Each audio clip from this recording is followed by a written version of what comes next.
তেজি ঘোড়া আছে চলে যাব জিহাদের ময়দানে রাসূল সাহাবায়ে কেরামদের নিয়ে হাজির কাব বিন মালিক রাদিয়াল্লাহু তাআলার আসরিয়াত যাওয়া হলো আপনি ভাবছেন এমন ব্যারিকেড মারবো না ভিড় সব ছিঁড়ে এমনি উদিত হবে ওটা আইন হয়ে গেছে মিয়া কি হয়ে গেছে ওরে বন্দারে বাপ আইন হয়ে গেছে এই বিক্ষোভ সমাবেশ কে ডেকে খুব একটা তার ফায়দা তুলতে পারবেন না ওই চাষিরা করেছিলেন আমারও কি করেছিলেন অনশন ধর্মঘট বিল প্রত্যাহার করতে বাধ্য হয়েছে আপনি বলছেন তুই একবার তকবীর মেরে বেরিয়ে যাবো ওই 6 মাস আগে তকবীর মেরেছিলেন তাই তো নাকি কথা বলছে দেখেন। আরে ডিসেম্বরে 19 তারিখে আমিও তো ধর্মতলায় রাস্তায় দাঁড়িয়ে চৌরাঙ্গিতে আমিও তো বলেছিলাম রানী রাসমণিকে, কানে লাগিয়ে নেতা চেল্লাচ্ছে চেল্লাকে যা। এই ভারতবর্ষ থেকে প্রসেসিং না হলে কোনো কাজ করতে পারবেন না। এই ভারতবর্ষের কাছ থেকে আদায় করতে গেলে, এই ভারতের কনস্টিটিউশনকে সঠিকভাবে মূল্যায়ন করতে গেলে আপনাকে প্রসেসিং এ এগিয়ে যেতে হবে। এখন একটাই উপায়, চিল্লাচিল্লি করে কাজ হবে না, একটাই দরজা খোলা, সেটা হচ্ছে অধিক পরিমাণে সুপ্রিম কোর্টে কেস মারা। কথা বুঝতে পারছেন নাকি? ভালো অভিজ্ঞতা সম্পন্ন যারা কোর্টে কাজ করে তাদের সঙ্গে কথা বলেছে, কেস মারতে হবে। যত বেশি কেস হবে সুপ্রিম কোর্টের কাছে গুরুত্ব তত বাড়বে। চিল্লাচ্ছ? কথা বুঝতে পারছেন না? কারণ এই বিলটা পাস হবার ভেতর দিয়েও একটা চক্রান্ত আছে। কিছু মানুষকে টুপি দাড়ি পরানো মুসলমান ভেবে তাদের রায় নিয়ে তবে বিলটা পার্লামেন্টে আনা হয়েছে। আপনি খবর রাখেন? মুসলমান তারাও দাবি করে তাদের রায় নিয়ে, তাদের অবজেকশন নিয়ে মধ্যপ্রদেশে একটা মাদ্রাসা ভেঙে গুড়িয়ে দেওয়া হলো। রিপোর্টটা দেখলাম কি না, ওই মাদ্রাসার বিরুদ্ধে এলিগেশন, ওর বিরুদ্ধে অবজেকশন, ওর বিরুদ্ধে ব্লেম, অভিযোগ করেছে সে আর একটা মোল্লা। বুঝাতে পারছি না? হঠাৎ করে গিয়ে বুলডিজার মারিনি, এ প্রচার করবেন না, মিথ্যা প্রচার করছেন। ওই মাদ্রাসার বিরুদ্ধে অভিযোগ তুলেছে মুসলমান।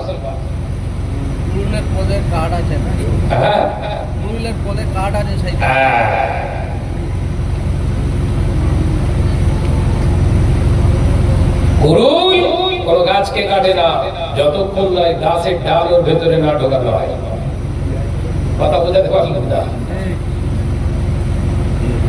করুন দা কাটারি কখনো নারকেল ছোবড়া নারকেল থেকে আলাদা করতে না পারা কখনো করতে পারা যায় না যতক্ষণ না কাঠের সাহায্য নেওয়া হয়।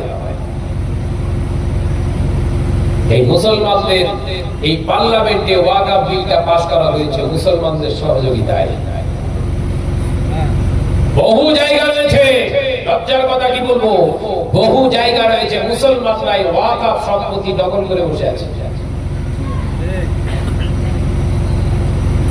ওয়াকফ সম্পত্তি দেওয়া পাবে, তুই দখল করার কে? কলকাতা অনেক মসজিদে কাবলিওয়ালা আছে। ওই জন্য বলছি ঘর আগে ঠিক করে, ঘরটা ঠিক করো বাপ। গরাবির ঘর আলগা, পরের ঘরে ছাইতে গেছে, মার খাবে না খাবে না, কথা বলছে না কেন?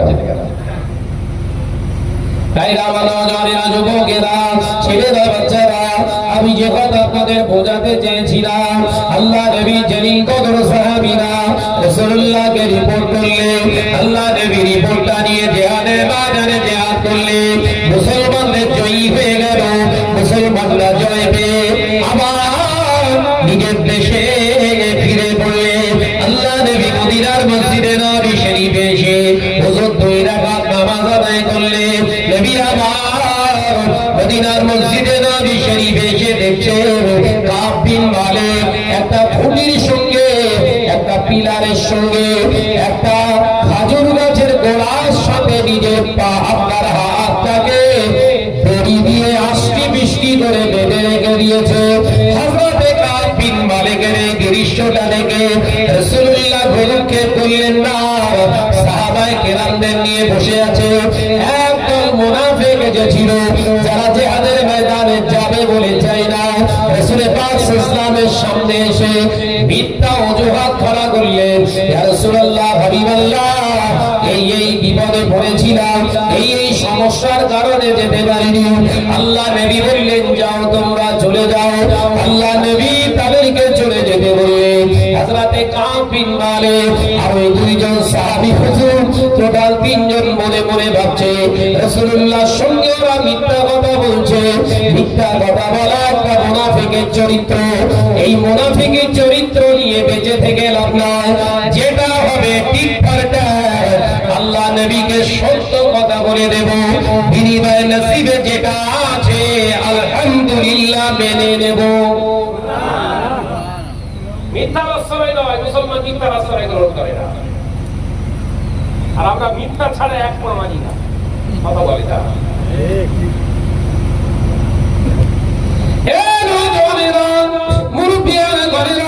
ছেলেরা বাচ্চারা পরবানশীনা মা বোনেরা, হযরত কাব বিন মালিক রাদিয়াল্লাহু তাআলা আনহুর আগে দুইজন অসুস্থ সাহাবা হুজুর এসে রাসূলুল্লাহকে সালাম করলেন, ইয়া রাসূলুল্লাহ হাবিবাল্লাহ, সত্য কথা বলতে আমরা দুজন ব্যাপক অসুস্থ। এই অসুস্থ শরীর নিয়ে জিহাদের ময়দানে যাব কি করে? সেই জন্য আমরা যেতে পারিনি। আল্লাহ নবীর সাহাবী এই কথা শুনে নবী বললেন, তোমাদের ফয়সালা আল্লাহ টানবে। মুনাফিকদের বললেন ঠিক আছে যাও, চলে যাও। আর এই দুইজন সাহাবী বললেন রাসূল কি বলছে? তোমাদের ফয়সালা কে টানবে? আল্লাহ, চলে যাও। সাহাবী দুইজন চলে গেলে তার মানে বিচার হলো না, মাফ হলো না, ক্ষমা হলো না। হযরত কাব বিন মালিক রাদিয়াল্লাহু তাআলা আনহু এসে দাঁড়িয়ে গিয়ে বললেন, লজ্জা করে কাঁদছেন, ইয়া রাসূলুল্লাহ হাবিবাল্লাহ, আমি সত্য কথা বলছি, তৈরি করে কথা আমি বলবো না। আগের থেকে আমার সচ্ছলতা অনেক বেশি। আমার তিনটে ঘোড়া, ইয়া রাসূলুল্লাহ হাবিবাল্লাহ, জিহাদের জায়গা যখন আপনি দিয়েছেন সবাই হেঁটে যাচ্ছে, আমি দেখে মনে মনে ভাবছিলাম আমার তেজালো ঘোড়া আছে, এই তেজালো ঘোড়ার পিঠে সওয়ার হয়ে আমি তাড়াতাড়ি পৌঁছে যাব। ইয়া রাসূলুল্লাহ, ইয়া হাবিবাল্লাহ, এই মালের গাফিলতা আমার ভিতরে ঢুকে গিয়েছে, যার কারণে আমি জিহাদের ময়দানে শরীক হতে পারিনি। ইয়া রাসূলুল্লাহ হাবিবাল্লাহ, হুজুর আমি আপনার কাছে ক্ষমা চাইছি, আল্লাহ রাস্তে মাফ করে দেন। আল্লাহ নবী বললেন, তুমি চলে যাও, তোমার সিদ্ধান্তটা আল্লাহ নিজে ঠিক করবে। তাহলে কজন পড়লো? আল্লাহর বিচারের খাতায় কজন পড়লো? জোরে বলেন। এই তিনজন হচ্ছে মুসলমান। এই তিনজন মুসলমান। আর বাকিগুলো যেগুলো মিথ্যা কথা ছয় চতুরি করে মেরে বেরিয়ে গেলে সব মুনাফিক বলো। রাসূলুল্লাহ বললেন যাও, তোমরা যাও। আর এই তিনজন খাঁটি মুসলমানকে রাসূলুল্লাহ পাঠিয়ে দিলেন আল্লাহর কাছে, যাও, আল্লাহ বিচার, আল্লাহ সিদ্ধান্ত করবে তোমার বিষয়, ফয়সালা আমার কাছে বাইরে যাও, চলে যাও। আজকে থেকে তোমরা কেউ মদিনার মসজিদে নববী শরীফে আসবে না। এই শুনছেন? কঠিন পরিস্থিতি তৈরি হচ্ছে দেখেন। ও মুসাফিরা, আমি রাসূলুল্লাহ সাল্লাল্লাহু আলাইহি ওয়াসাল্লাম তোমাদেরকেও বলে দিচ্ছি, এই কাব বিন মালিক সহ আরো যে দুইজন সাহাবী আছে যারা অসুস্থতার কথা বলেছে, এদের সঙ্গে লেনদেন, খাওয়া দাওয়া, সালাম কালাম আজ থেকে বন্ধ। এই কাহিনী বলছি না, বলো এখান থেকে নীতি কথা বেরোবে। যে নীতিটা আমরা ভ্রষ্ট হয়েছি এখান থেকে বেরোবে। দেখেছেন মুনাফিকেরা সবার সঙ্গে মিলেমিশে, রাসূল বললেন সবার সঙ্গে মিলেমিশে, কোনো বাধা বিপত্তি কিচ্ছু নেই। আর বাধা তৈরি করলেন কার সঙ্গে? তিনজন মুসলমান যারা সত্য কথা বলেছে। রাসূল বললেন তোমাদের সিদ্ধান্ত আল্লাহ নেবে। আর সাথে সাথে জানিয়ে দিলেন আজকের পর থেকে তোমাদের সঙ্গে এই তিনজন আর কোনো রিশতা সম্পর্ক কিছু নেই। সালাম কালাম, তার মানে সালামও দেবেন না, কথাও বলবেন না, যাও। সাহাবায়ে কেরামেরা হতভম্ব হয়ে গেলেন, রাসূলুল্লাহর এই সিদ্ধান্তটা মেনে নিলেন। একদিন যায়, দুদিন যায়, সাহাবায়ে কেরামেরা কাঁদতে লাগলেন। তিনজন সাহাবী কেঁদে জাল হয়ে যেতে লাগলেন। এক সপ্তাহ পার হয়ে গেল, 2 সপ্তাহ পার হয়ে গেল, 3 সপ্তাহ পার হয়ে গেল। আল্লাহ নবী আবার এলান করলেন 30 দিনের মাথায় নবী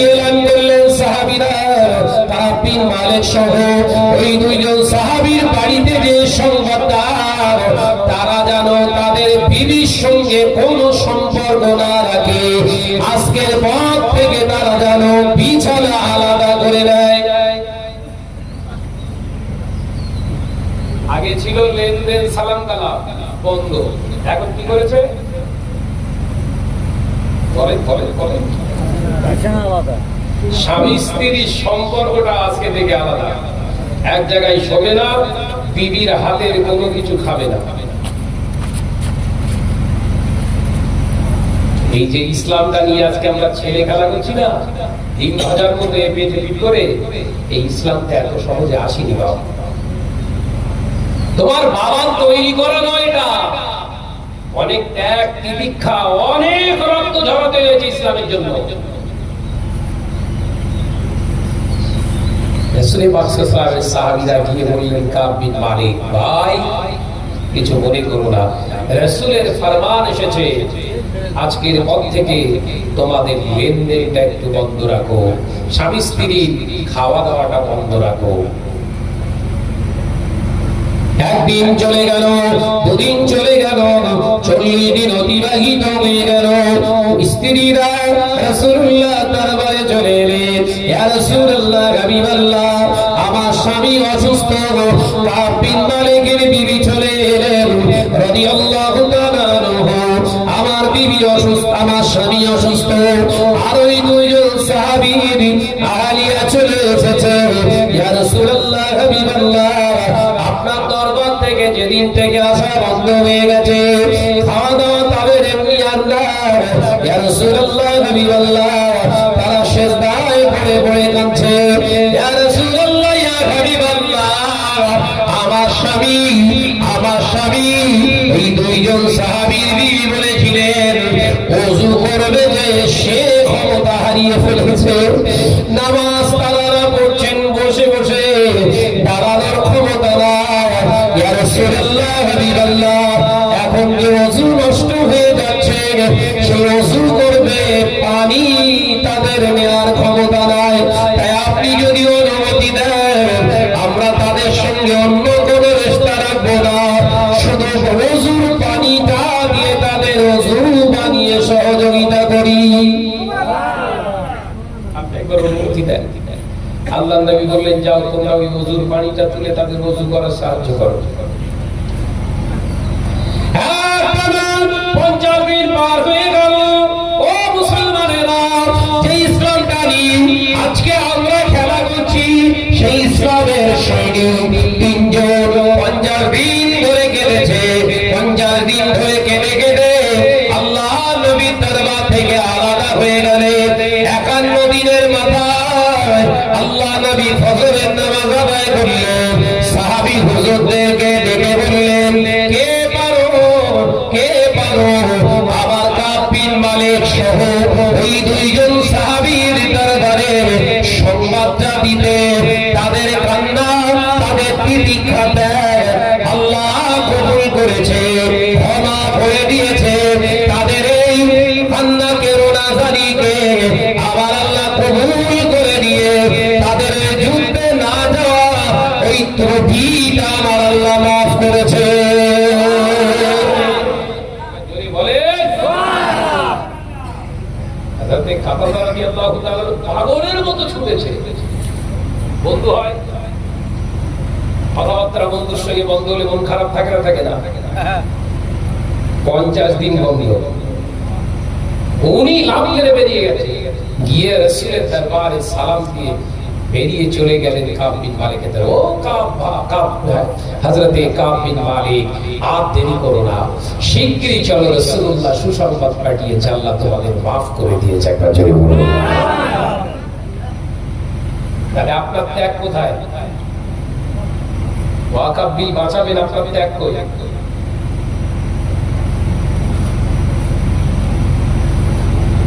আপনার ত্যাগ, আপনার আত্মত্যাগ, আপনার বলিদান কোথায়? এটা মুসলিম সমাজের সেকশন তৈরি করে গেছে, সব ভাগ হচ্ছে, সব ভাগ। আমার দলে এতজন আছে, দেখ আমি দেখেছি এতজনে চলে এসে, দেখেছিস?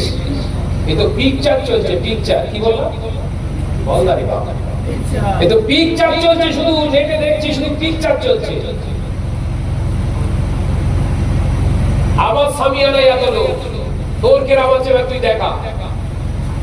উদ্দেশ্য ওয়াকাফ কিনলে হচ্ছে কথা বলছে দেখা।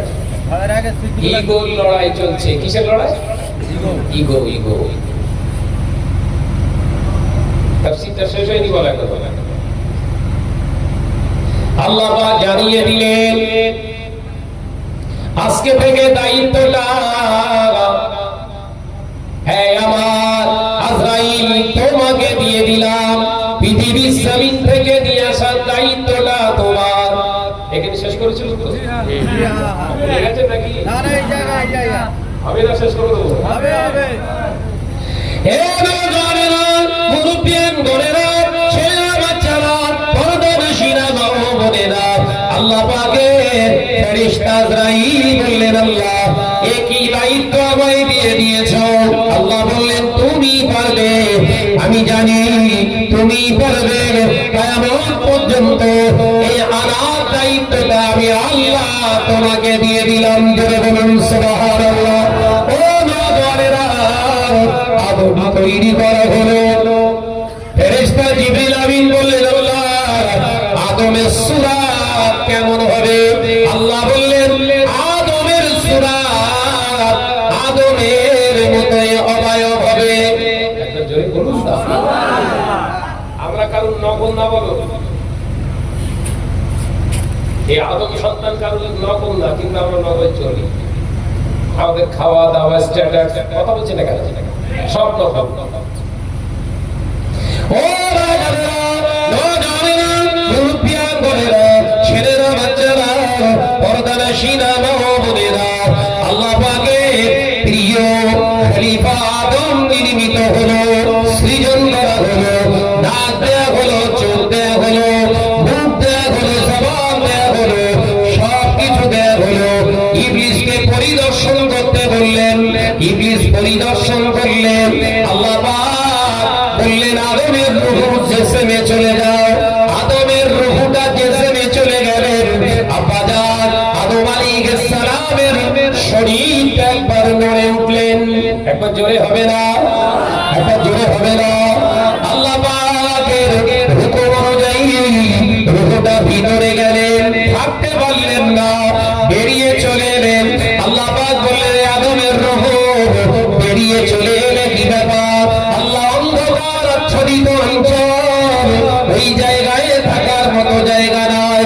যাও, আমি আল্লাহ হুকুম করছি, যাও আদমের জিসমের ভিতরে চলে যাও। আদম আলাইহিস সালাম আব্বাজানের রূহটা আবার দেহের ভিতরে চলে এলো। আদম আলাইহিস সালাম ঘাড় ঘুরিয়ে ঘুরিয়ে দেখছেন আল্লাহ পাকের হুকুমের আবার প্রত্যাখ্যান করে বেরিয়ে চলে এলেন। আদমের রূহটা বেরিয়ে যাওয়ার সাথে সাথে আল্লাহ পাক বললেন এই আবার আদমের রূহ রে, আবার কেন বেরিয়ে চলে এলে? আল্লাহ অন্ধকার, ওর ভিতরে থাকার কোনো পজিশন নাই। আল্লাহ পাক বলেছিলেন হাবিব ইয়া নূরে মুহাম্মদ সাল্লাল্লাহু আলাইহি ওয়াসাল্লাম, আপনার ওই নূর মুবারকের রোশনি আমার আদমের পেশানির উপরে একটু দেয়া হোক। আল্লাহ নবীর নূর মুবারক আদম আলাইহিস সালামের পবিত্র পেশানিতে আল্লাহ পাক দিয়ে দিয়েছিলেন। এরপরে আদম আলাইহিস সালামের রূহটা ভিতরে ঢুকে যেতে বললেন। আদম আলাইহিস সালামের ভিতরে রূহ মুবারক চলে গিয়েছে। এখন আল্লাহ শুকর আদায় করে বললেন আল্লাহু আকবার, আলহামদুলিল্লাহ। আল্লাহ পাক খুশি হয়ে গিয়েছিলেন। জোরে বলুন সুবহানাল্লাহ। ও নওজওয়ানেরা, আদম তো আদম হতো না যদি নবীর রূহের নূর যদি না পেতেন। একবার জোরে বলেন। আর সেই নবীকে যদি আপনি বলেন রাখাল, তাহলে আপনি যদি মুসলমানের বাচ্চা হন, এর শব্দটা তো আপনার ভেতরে আসা ঠিক না। আর শ্রীকর্তার মানুষ মাত্র তো ভুল হবেই। আমি শাহনাজ 100 কথা বললি 100টাই ভুল হওয়ার সম্ভাবনা আছে, স্বীকার করি আমি, কারণ আমি মানুষ। কিন্তু ভুলটা জেনে বুঝে যদি উইথড্র না করেন, তাহলে আপনার তো এটা মিস্টেক করা যায় না, এটা তো ভুল না, এটা তো অপরাধ। এই কথা ঠিক না বুঝতে বলেন? ওটাকে যদি আপনাকে উইন্ডো না করেন তাহলে আমি কি ভাববো? আল্লাহ বললেন ওয়ালা তাকুলু রাইনা ওয়াল হাবিবকে রাখাল বলবি না। তুমি মনি সাহেবকে বলছো রাখা, হতে পারে মানুষ মাত্রই ভুল। এই ভুলটা যখন শুধরে দেওয়ার জন্য আওয়াজ উঠেছে তাহলে ভুলটা উইন্ডো করার দরকার। কোন প্রসেসে এক্সাম্পল দেওয়া যাবে না। দুনিয়ায় আর অন্য কোনো উদাহরণ থাকে না, নবী নিয়ে টানতে হয় শুধু, নাকি? এখন এর প্রতিবাদ প্রটেস্ট আমরা তখনই তো করবো যখন ও নিজের ভুলটাকে না শুধরে দেবে। এ তো আত্মকেন্দ্রিক হিংসা না, এ প্রতিবাদ তো আত্মকেন্দ্রিক না, এ প্রতিবাদ তো রাসূল কেন্দ্রিক। এই কথা ঠিক আপনি জোরে বলেন। এ প্রতিবাদ তো ঈমান কেন্দ্রিক প্রতিবাদ। তার জন্য যদি তুমি আমাকে খারাপ বলো, বলো, তুমিও মরবে আমিও মরবো, দেখা হবে কবরে না হাসরে, খেলা তো হবে সেই দিন। এই কথা বলছেন না কেন? আমি শাহনাজ কার জন্য মুখ খুলেছিলাম, তুমি কার জন্য মুখ খুলেছিলে, সেটা দেখা হবে। বলে নবী যদি আমাদেরই মতো হবে, নবীর ওই নূরে তাজাল্লি নূরে মুহাম্মদ সাল্লাল্লাহু আলাইহি ওয়াসাল্লাম কেন আদমের জিসমে, আদম আলাইহিস সালামের জিসমে ঠেকাতে হলো? ওই তোমার নূর নিয়ে ঠেকাচ্ছে। তোমার নূর যদি থাকতো ভিতরে, ঘরের লাইট গুলো, এই মজলিসের লাইট জেলে জলসা করতে হতো না। কথা বুঝতে পারে না। আর আম্মাজান হযরত আয়েশা সিদ্দিকা রাদিয়াল্লাহু তাআলা বর্ণনা করছে, রাতের অন্ধকারে বসে আছি, রাসূলুল্লাহ আসছে, দরওয়াজাটা আওয়াজ দিয়ে সালাম দিয়ে যখন রাসূল ভিতরে ঢুকছেন, সালামের জবাব দিয়ে দরওয়াজা খুলে দিয়েছি, নবী ভিতরে ঢুকছেন, বিশ্ব নবী, পবিত্র নবী, নূর নবী, রোশনীতে, নূরে তাজাল্লিতে আয়েশার ঘরটা আলোয় আলোকিত হয়ে গেল। আমি আয়েশা এই ছেঁড়া ফাঁসা কাপড়গুলো রাসূলুল্লাহর চেহারার নূরে ওসিলাতে সেলাই করতাম। একবার জোরে বলেন। এখন আপনি যদি বলেন নবী আমাদের মতো, তাহলে এখানেই তো ঈমানের পার্থক্য হয়ে গেল। বাবা হয়েছে না? জোরে বলেন না। এখন এই ঈমানের পার্থক্যওয়ালা মুসলমানদের যদি সবে এক করে আমরা বলি বিরোধ আন্দোলন গড়ে তুলবো, সাকসেসফুল হব? জোরে বলেন। কামিয়াবি হব? যদি তাই হতো রাসূলুল্লাহ মুনাফিকদের ধরে ধরে সব জিহাদে নিয়ে চলে যেতেন। আলোচনা বুঝছে? বুঝে গেছে? এই এলাকার মসজিদ, এটা এই এলাকার এখানকার মসজিদ।